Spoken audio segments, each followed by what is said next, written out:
ফিরে আসছেন নেইমার। সুখবর ব্রাজিলের জন্য, আগামী অক্টোবরে বিশ্বকাপ বাছাই পর্বে ব্রাজিলের ঐতিহ্যবাহী 10 নম্বর জার্সি পরে মাঠে নামবেন তিনি। তাই ব্রাজিল ভক্তরা এখন খুশি, কারণ ব্রাজিলের এই ঐতিহ্যবাহী জার্সিটি নেইমারের অনুপস্থিতিতে যে অসম্মানের শিকার হয়েছে, এখন তা আর হবে না।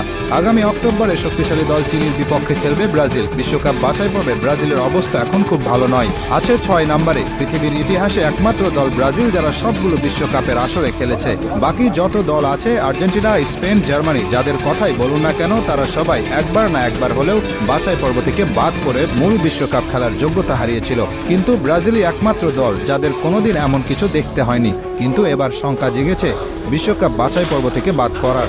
আর তাই এমন সময়ে দলের প্রাণভোমরা নেইমারের দলে ফেরার এমন ঘোষণা আশা জাগিয়েছে ব্রাজিল ভক্তদের মনে, কারণ নেইমার কি জিনিস সেটা সকলেই জানে। নেইমার এমন একজন খেলোয়াড় যিনি একাই পারেন একটা ম্যাচ জিতিয়ে নিয়ে আসতে।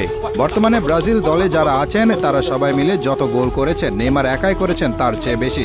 নেইমার 127 ম্যাচ খেলেছেন ব্রাজিলের হয়ে, সেখানে গোল করেছেন 79টি আর অ্যাসিস্ট করেছেন 59টি। আর এই হলুদ জার্সি এবং ব্রাজিল দলের জন্য নেইমারের যে পরিমাণ ভালোবাসা আছে তা আর কারো নেই। কতটা ভালোবাসা থাকলে ইনজুরিতে থেকেও নেইমার দলকে সমর্থন